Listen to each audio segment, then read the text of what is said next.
They teach you this stuff in school, and they teach you a lot of things that they want you to believe, that they want you to be programmed to believe.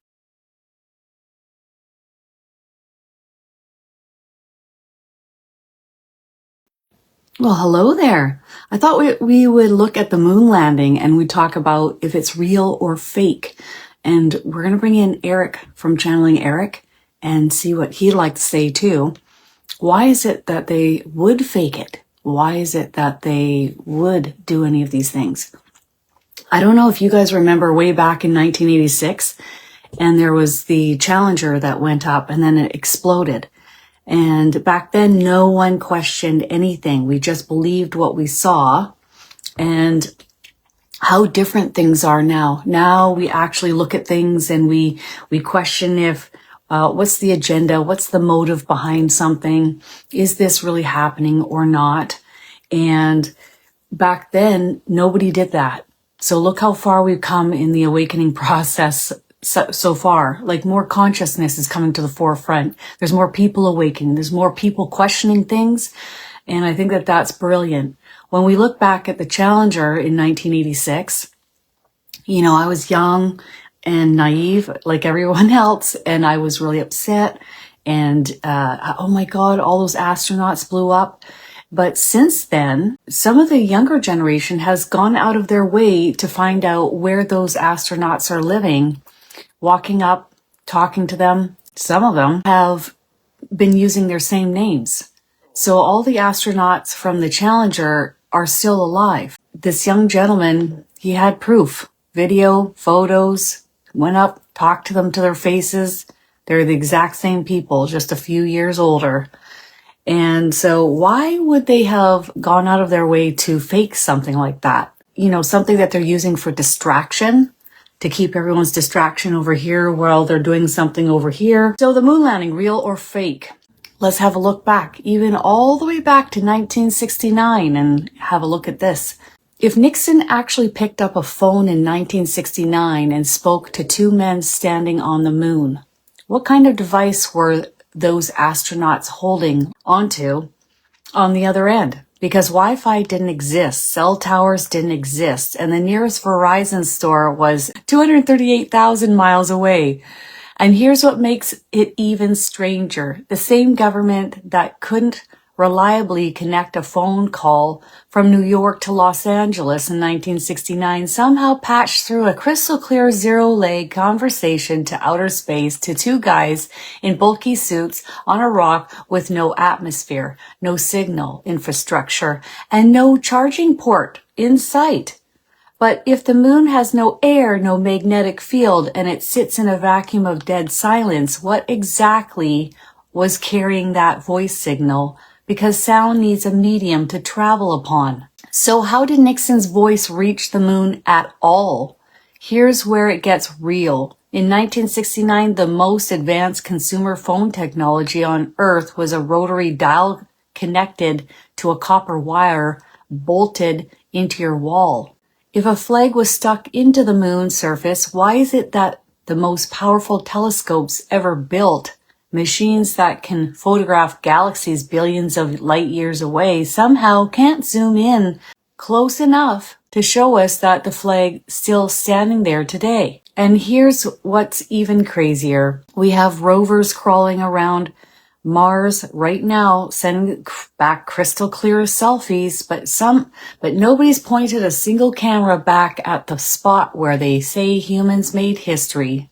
The space race was a competition, a political competition, the United States versus the Soviet Union during the Cold War battle of power and pride. And the pressure to win that race was enormous.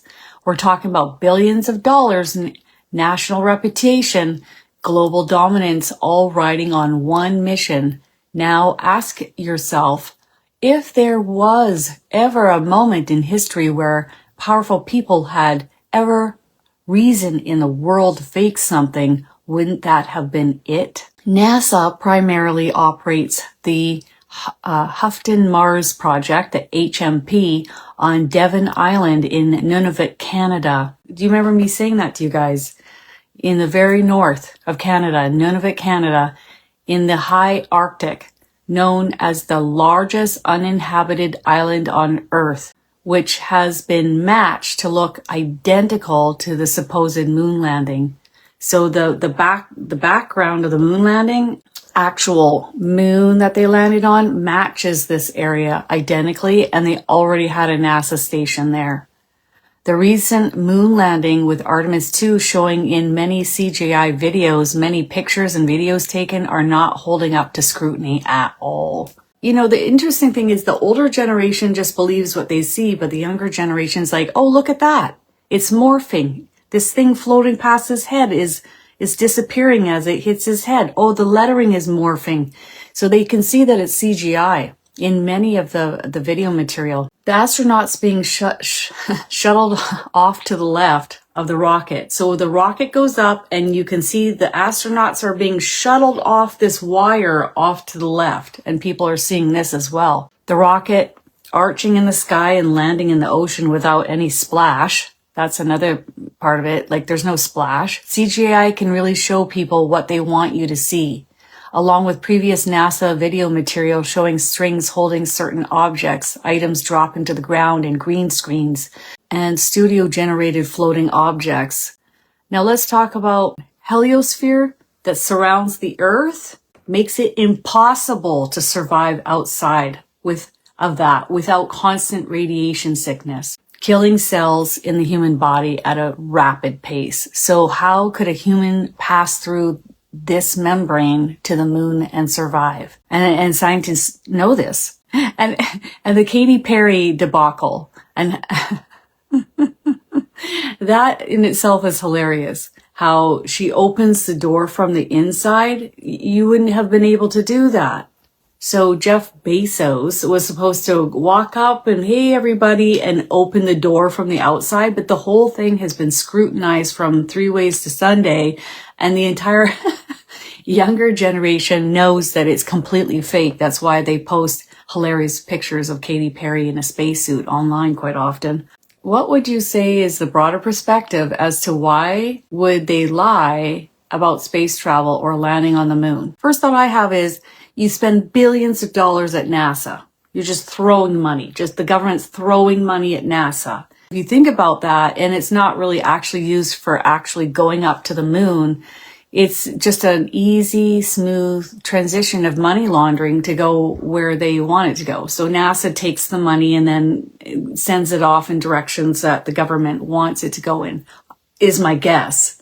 And then, so what would you, he's just laughing.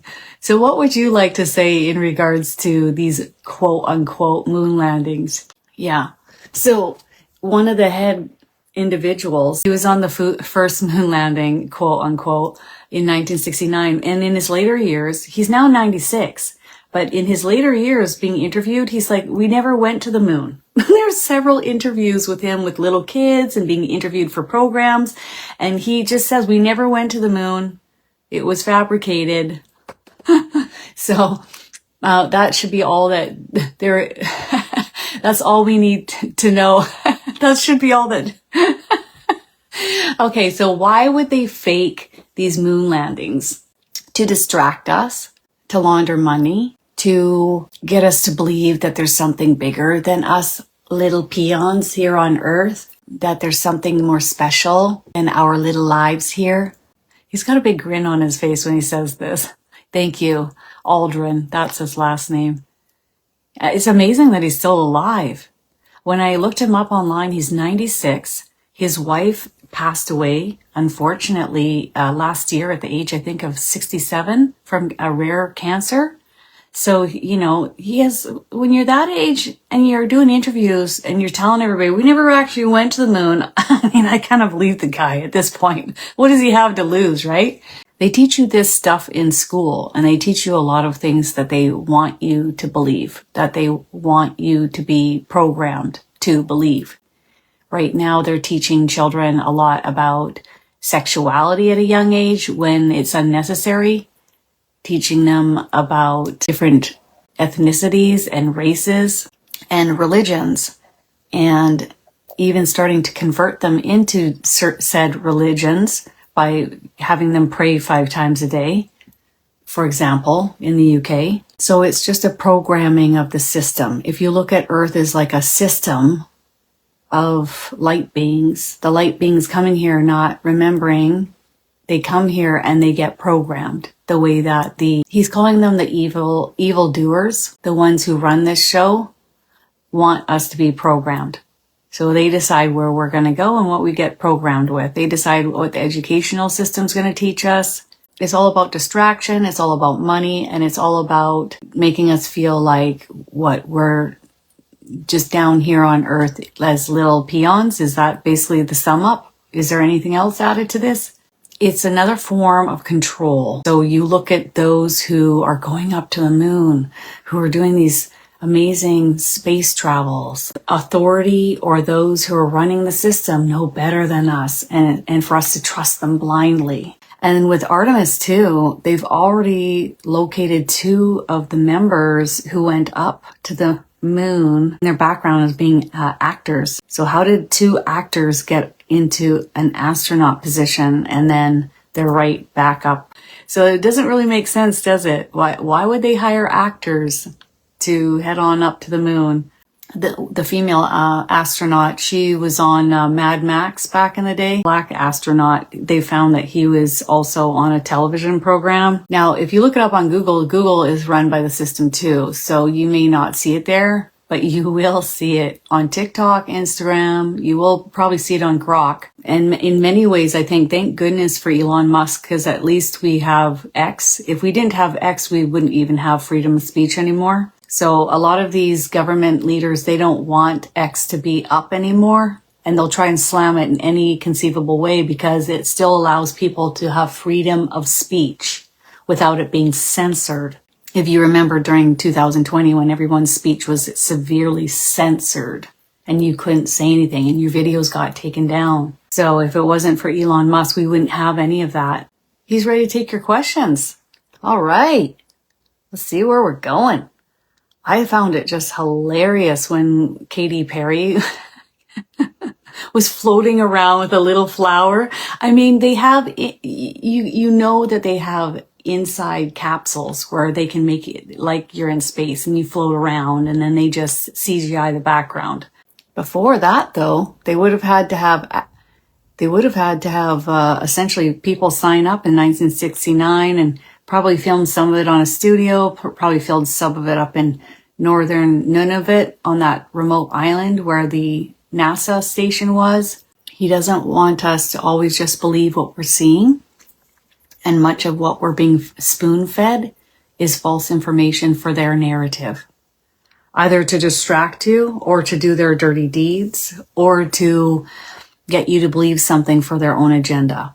So really question things. Yeah, Erik's been the best. He really has been. He's just been so helpful to so many people. Oh my God, what would we do without him? He's so blunt, direct, straight to the point. He's just saying that the journey here on Earth is going to be some bumpy days ahead.